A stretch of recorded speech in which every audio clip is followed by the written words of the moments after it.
ቢስሚላህ አሰላሙ አሌይኩም ወራህመቱላሂ ወበረካቱ። ውድና የተከበራችሁ የቤቴ ተከታታዮች እንደምን አላችሁልኝ? እኔ ጋር ሁሉ ሰላም አልሐምዱሊላህ ረብል ዓለሚን። እንዲሁም ክርስቲያን ወገኖቼን ሰላም ሰላም ብያችኋለሁኝ። በያለንበት ዓለም ዳርቻ አላህ ሰላማችንን ብዝት ያርግልን። ሀገራችንንም አላህ ሱብሓነሁ ወተዓላ በረህመቱ ሰላሙን ያምጣልን። ከአሁን በኋላ በሴት ጥቃት ደረሰ፣ ጦርነት አለ፣ ችግር አለ፣ ፈረሰ የሚባልን ነገር አያሰማን። ተገነባ፣ አማረ፣ ደመቀ፣ አንድነታችን ተመለሰ የሚልን ዜና አላህ ያሰማን። ዛሬ እንግዲህ በዚህ መልኩ በጣም ደስ የሚል ቀለል ያለ የዳይት ከብሳ በስጋ ነው ይዤላችሁ የቀረብኩት። እንደምታውቁት ከዚህ በፊት የዳይት ከብሳ በዶሮ ሰርቻለሁኝ። እንዲሁም ደግሞ በቱና ሰርቻለሁኝ። በሁለት አይነት ግብአት ሰርቻለሁኝ። በነገራችን ላይ ይሄ የዳይት ከብሳ እርግጠኛ ነኝ ያው የፈለገ ቢሆን ዘይት ስትጨምሩ የተሻለ ጣዕም ይኖረዋል። ግን እንደዛም ሆኖ በጣም ነው የሚጣፍጠው ያለ ዘይት ማለት ነው። ያው ቅባቱ እንትኑን የተለያዩ ግብአቶች አሉት ቅመሞቹ ምናምን ያው የተወሰነ ጥፍጥና ይሰጡታል ዘይት ቢቀርበትም ማለት ነው። የዳይት ከብሳ እኔ ከወደድኩት ነገር አንዱ ለጨጓራ በጣም ምርጥ ነው። ለምን ምንም አይነት ዘይት ስለማንጠቀም። ያው ዘይት የበዛበት ነገር ጨጓራ ያለበት ሰው ሲበላ ታውቃላችሁና ዘይት ምንም አይነት ዘይት ስለማንጠቀም ለጨጓራችን ፍቱህ መድሃኒት ብዬዋለሁ ለራሴ ማለት ነው። ካየሁት አንፃር እና ለጨጓራችን በጣም አስፈላጊና ምርጥ ነገር ነው።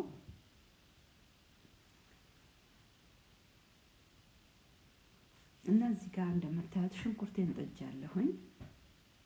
ሽንኩርቴን ጣድኩኝ። ሽንኩርቴ በጣም ደቀቅ ያለ አይደለም እንደምታዩት ነው። ትንሽ ወፈር ወፈር አድርጌ ነው የከተፍኩት። ደቀቅ ያለ ሽንኩርት አይወዱም እኛ ቤት ማለት ነው ልጆቹ። ትንሽ እንትን ያለው ሽንኩርት ነው የሚወዱት። እንደውም አንዳንድ ጊዜ አንዳንድ ምግቦች ላይ በጣም ትልልቅ በተለይ ድንች በስጋ ምናምን ስሰራ ትልልቅ ሽንኩርት ነው የሚወዱት። ላዩ ላይ ከሰራሁኝ በኋላ ድጋሚ ፍሩን ከማስገባቴ በፊት ትልልቅ ሽንኩርት ጎረድ ጎረድ አድርጌ ጣል ጣል አደርግበታለሁ። እና የቤቱ ያው እያንዳንዱ ቤት ስትሄዱ የተለያየ አይነት አሰራር አለ። ያው አንዳንድ ቤት ጨርሳችሁ ትወጣላችሁ፣ አንዳንድ ቤት ደግሞ ትቀያይራላችሁ። ሁሉም ኢትዮጵያ እስከሚሄድ አንድ ቤት የሚሰራ አለ። ጨርሶ ደግሞ ወጥቶ በተለይ ህጋዊ ከሆነ የተለያየ ቤት የሚሰራ አለ። የተለያየ ቤት ስትሰሩን የተለያየ ነገር የምታዩት ማለት ነው። እና ዛሬ እንግዲህ የስጋ ከብሳዬን ይዤላችሁ ቀርቤያለሁኝ። እጅግ በጣም ነው የሚጣፍጠው፣ አሪፍ ነው። እንዲሁም ደግሞ ለእንትን ይጠቅማችኋል። በቃ ለጨጓራችሁ የሆነ ውስጣችሁ ቀለል ነው የሚላችሁ። በተለይ ጨጓራ ያለበት ሰው ያውቀዋልና ዘይት ያለበት ምግብ ሲበላ ሽንኩርቴን በደንብ በውሃውን ምጥጥ አድርጎ እስኪበስል ድረስ ተውኩት። ከዛ በኋላ ያው እንደነገርኳችሁ ምንም አይነት ዘይት አልተጠቀምኩም። በቃ የማንኪያ ግማሽ እንኳን ማለት ነው አይደለም ዘይቱን እንኳን አልተጠቀምኩም። አይፈልግም ልጁ ማለት ነው። አንደኛው ልጅ ይሄን የሚበላው በብዛት እሱ ነው። አልሙሂም አየውና ሩዜ ትንሽ ሩዝ ናት የምሰራው፣ ደግሞ ብዙ አይደለችም። እጥብ አድርጊያታለሁ።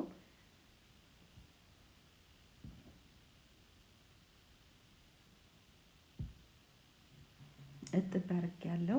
ከዛ በኋላ ቅመሙን የተጠቀምኩት ቅመሙን እንዳሳየዋችሁ በሳህን አዘጋጅቼ 5 አይነት የቅመም ዝርያዎችን ተጠቅሜያለሁ። ከሙን ተጠቅሜያለሁ አንደኛ፣ ሁለተኛ ደግሞ ቆንዶ በርበሬ ተጠቅሜያለሁ። ሶስተኛ የድንብላል ፍሬ ዱቄቱን ተጠቅሜያለሁ። አራተኛ ከሙን ተጠቅሜያለሁ። አምስተኛ ሄል ተጠቅሜያለሁ ማለት ነው። ሄል እኔ ድፍኑን ነው የተጠቀምኩት።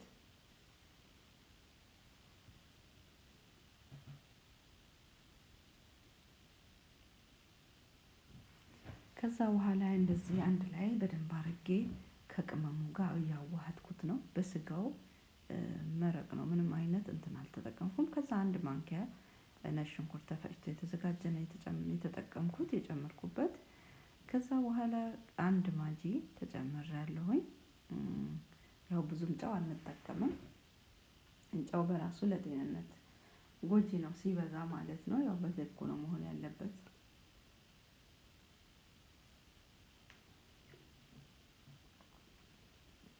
ከዛ በኋላ እንግዲህ ሽንኩርቴንም ቅመሞቼን ሁሉ አንድ ላይ በደንብ አድርጌ ካዋሃድኩት በኋላ ምንድነው የተፈጠረው? ምንድነው የሆነው? የበሰለውን የስጋውን ውሃ መረቁን ከለስኩት ማለት ነው። ሁሉንም እየጨመርኩ አሳይቻችኋለሁኝ። ስታዩት ደግሞ እንደዚህ እንትን ነው የሚመስለው፣ ዘይት በደንብ ያለው ይመስላል እንጂ ምንም አይነት ዘይት ዝርያ የለውም። ግን በጣም ነው የሚጣፍጠው ማሻአላህ። አሁን ስለቀመስኩት ነው። በተለይ 1-2 ቀን 3 ቀን ከበላችሁ በኋላ በቃ በጣም ነው የምትወዱት።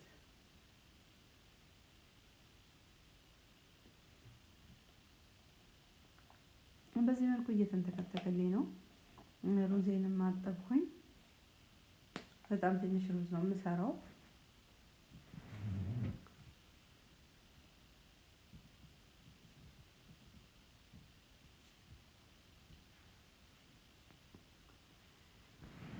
እና በዚህ መልኩ ሩዜን እንደዚህ ከብሳዬ ስጋው በደንብ እርግጥ ስጋውን ለብቻ ቀቅየዋለሁ፣ ግን የበለጠ እንዲዋሃድልኝ በደንብ አድርጎ እንዲበስልልኝ እየተንተከተከልኝ ነው።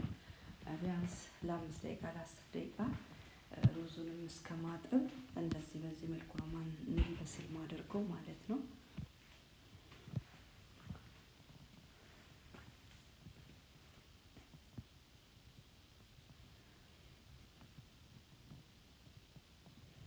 በደንብ እንደዚህ እየተንተከተከ ከበሰለልኝ በኋላ ነው ሩዙን ተጠቀሙ ማለት ነው። እንደዚህ ምንም አይነት የተጠቀምኩት ነገር የለም። ቅመምና ስጋ፣ ሩዝ፣ ሽንኩርት ነው በቃ። ቲማቲም ሀታ አልተጠቀምኩም፣ አልፈልጉም። ያው ኖርማሊ ከብሳ ስሰራ ያው ቲማቲም እጠቀማለሁ። እዚህ ላይ ግን አይፈልጉም ማለት ነው። ቲማቲምንም አይፈልጉም። ያው እንግዲህ በትዕዛዝና በፍላጎት ነው የምትሰሩት። እንግዲህ የራሳችሁ ነገር በራሳችሁ ቤት የምትሰሩ ነገር ሲሆን ነው በእናንተ ፍላጎት የምትሰሩት። እና ሌላውን ግን መጨመር ያለብን የሌለብን እንትን ላሉ እንዲሁም ደግሞ ዘቢብ ይወዳሉ። እኔ ዘቢብ ላዩ ላይ እጨምራለሁኝ።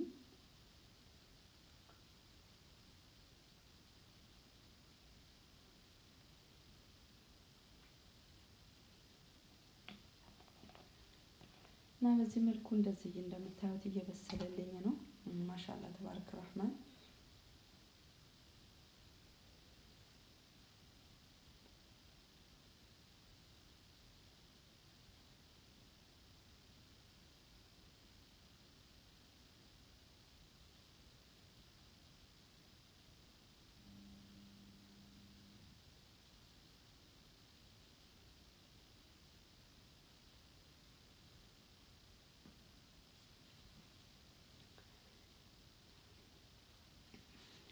እንግዲህ እየተንተከተከ ነው። ማሻአላህ ተባረከ ረህማን። ለረጅም ደቂቃዎች ቢያንስ ለ10 ደቂቃ ምናምን አንድ ላይ እንደዚህ እንዲበስል ትቼዋለሁ፣ ሩዝን ሳልጨምር ማለት ነው።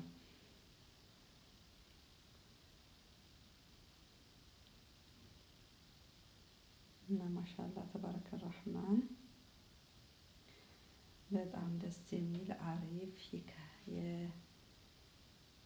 የዳይት ከብሳ በስጋ ነው። እኔ ግን በጣም ነው የወደድኩት ለራሴ ማለት ነው። በተለይ ስበላው ራሱ ከጎኑ ያው ባለፈ ዶሮ ከብሳ የሰራው ቀን አሳይቻችኋለሁ።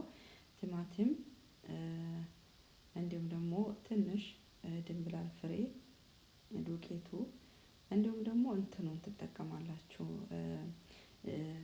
ኩብዘራ ካላችሁ ፍሬሽ ኩብዘራ ትንሽ ጣል ታደርጉበትና ጨው ጨምራችሁ እና በዚህ መልኩ ሩዛችሁን ሰርታችሁ ታዘጋጃላችሁ ማለት ነው። ቀለል ያለ ምንም የማያስቸግር። በዚህ መልኩ ሩዛችሁን በቀላሉ ሰርታችሁ አዘጋጅታችሁ ማባያውን አዘጋጅታችሁ በቀላሉ መብላት ትችላላችሁ። በጣም አመሰግናለሁ።